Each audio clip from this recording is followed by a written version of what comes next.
잊혀진 도시의 외곽, 오래된 아파트 단지가 몇 채가 군집해 있었다. 본래는 번창하던 지역이었지만 점차 인구가 빠져나가며 정적만이 남게 되었고 그 중 한 아파트는 특히 악명 높은 이야기가 전해지고 있었다.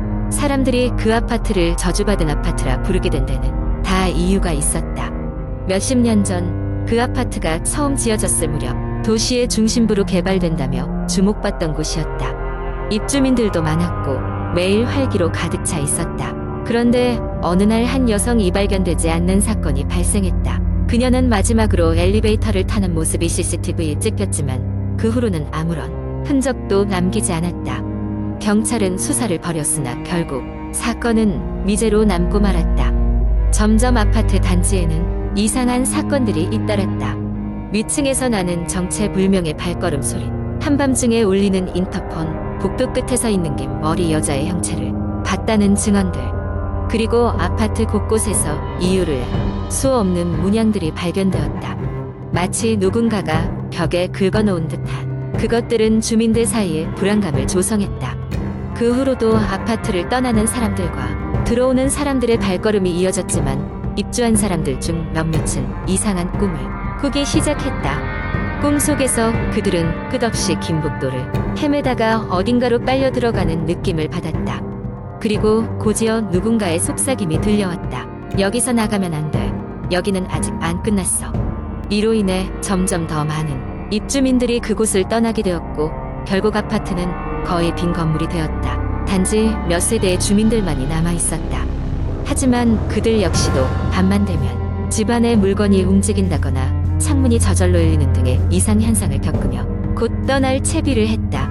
다른 곳으로 이사를 간 사람들은 공통적으로 한 가지 증상을 호소했다. 바로 밤마다 느껴지는 무거운 압박감과 압도적인 불안이었다.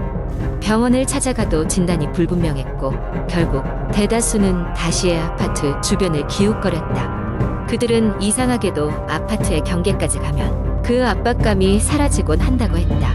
몇몇 호기심 많은 이들이 그 아파트에 대해 더 알아보기 위해 조사에 나섰다.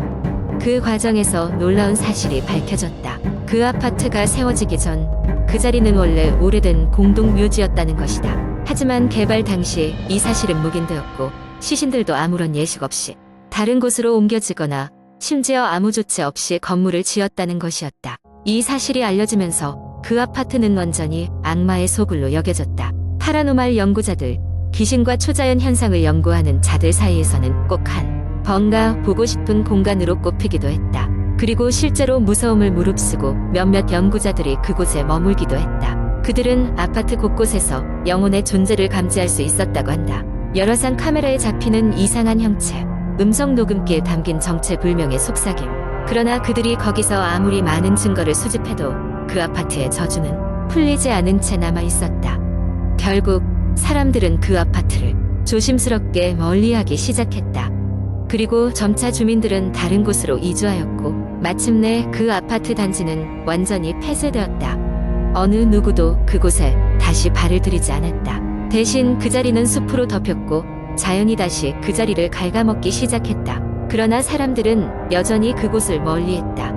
왜냐하면 그 아파트에 대한 이야기는 아직도 끝나지 않았기 때문이다. 가끔씩 그 주위의 사람들은 여전히 누군가의 시선이 느껴진다며 그 자리에서 황급히 떠나곤 한다.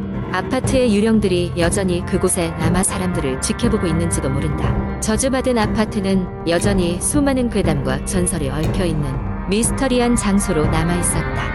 아마도 그곳은 영원히 잊히지 않고 잊혀지지 않는 이야기가 될 것이다.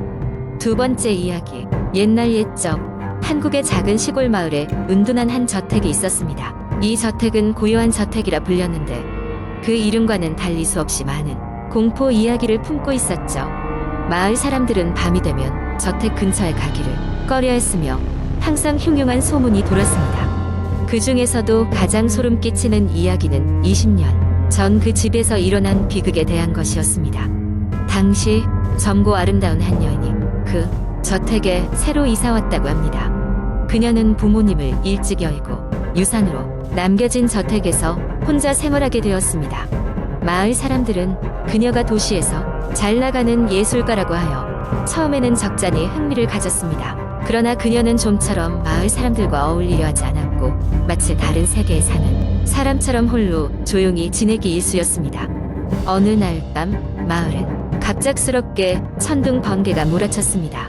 그 이전에는 본 적 없는 강력한 폭풍이었고 마을 사람들은 모두 집 안에 갇혀서 두려움에 떨고 있었습니다. 그리고 그 다음 날 여인의 저택에서 이상한 비명이 들렸다는 소문이 돌기 시작했습니다. 하지만 폭풍으로 인해 피해를 입은 사람들을 돌보느라 그 비명은 잠시 잊히고 말았죠. 며칠 후 여인의 소식이 끊겼습니다. 마을 사람들은 그녀가 도시로 다시 돌아갔다고 생각했지만 저택 문은 그대로 잠겨있고 그녀의 흔적은 어디에서도 찾을 수 없었습니다. 며칠이 지나도록 여인의 모습을 본 사람이 아무도 없자 마침내 우려가 현실이 되었습니다. 마을의 젊은이 몇몇이 저택으로 가보기로 했습니다. 그 저택은 얼음같이 차가운 기운이 감돌고 있었으며 곳곳에는 방치된 기물들이 흩어져 있었습니다.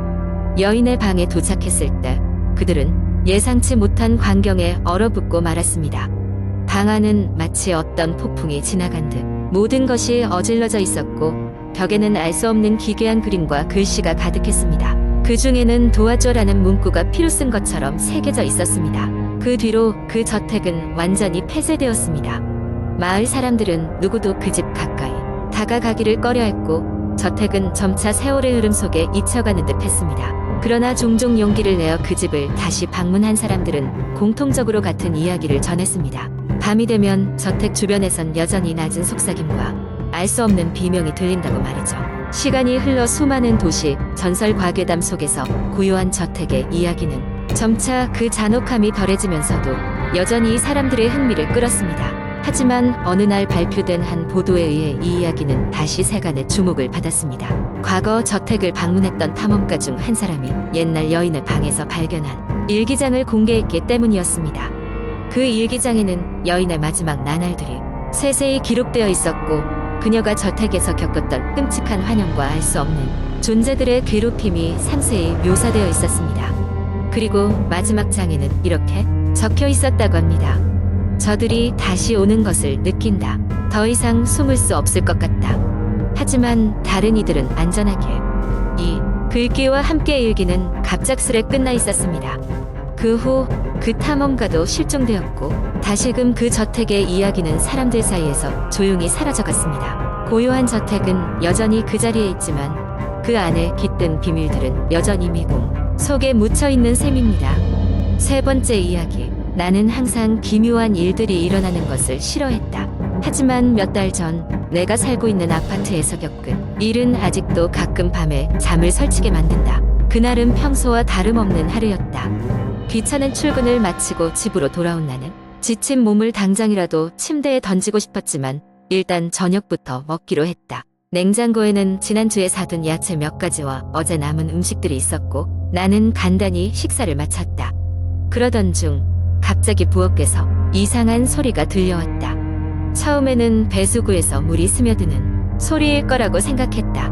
하지만 그 소리는 곧 방 안 가득히 울려 퍼졌고 안 좋은 예감이 들어 정체를 확인하러 부엌으로 향했다. 부엌으로 들어서자 냉장고 문이 미세하게 열려 있는 것을 알 수 있었다. 순간 소름이 돋았다. 분명히 닫았었는데? 라는 생각이 들었지만 대수롭지 않게 여겼다. 이른 아침에 정신없이 닫으면서 덜 닫았을 수도 있다는 생각으로 자신을 안심시키려 했다.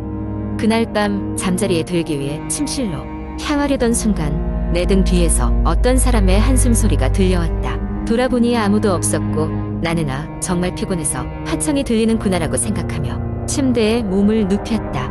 그런데 그때였다. 침대 밑에서 무언가 긁히는 듯한 소리가 들려왔다. 벌떡 일어나 전등을 켜고 침대 밑을 확인했지만 아무것도 발견할 수 없었다. 그때부터 심장이 미친 듯이 뛰기 시작했다.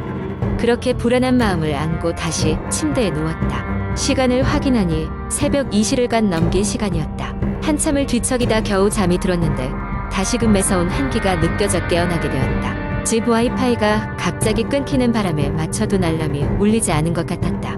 그리고 그 끊임없는 한숨 소리가 다시 들려왔다.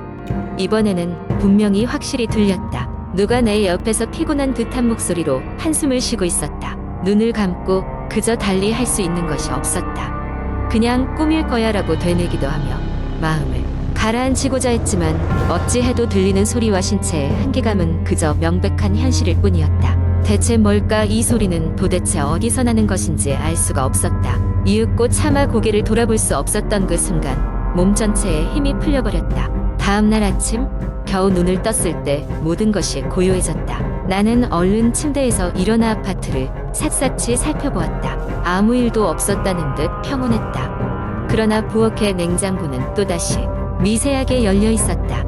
이상하게도 여전히 소리를 내고 있었다. 대체 뭐지?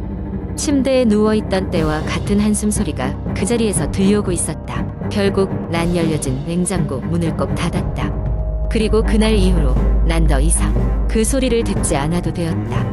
누군가 있던 그 자리에 뭔가 남겼는지는 모르겠지만 그 이후로 나는 항상 야간 조명을 켜고 잠을 잔다. 여전히 그 사건은 과연 정말로 무슨 일이었는지고 혹여 그 관객이 다시 올까봐 두려운 마음을 지울 수 없다. 이 모든 것이 어쩌면 그저 내 기분 탓일지도 모른다. 간혹 피곤할 때마다 기묘한 것들이 겹쳐지면 누구든지 착각할 수 있는 게 아닌가 싶다. 하지만 그런 일이 일어난 그때로부터 나는 절대 혼자 있는 것을 좋아하지 않게 되었으며 여전히 그것이 꿈인지 현실인지 고민하게 만든다. 모든 사건은 두려움을 삼킨다. 그리고 그 두려움은 날 웅크리게 만들었다.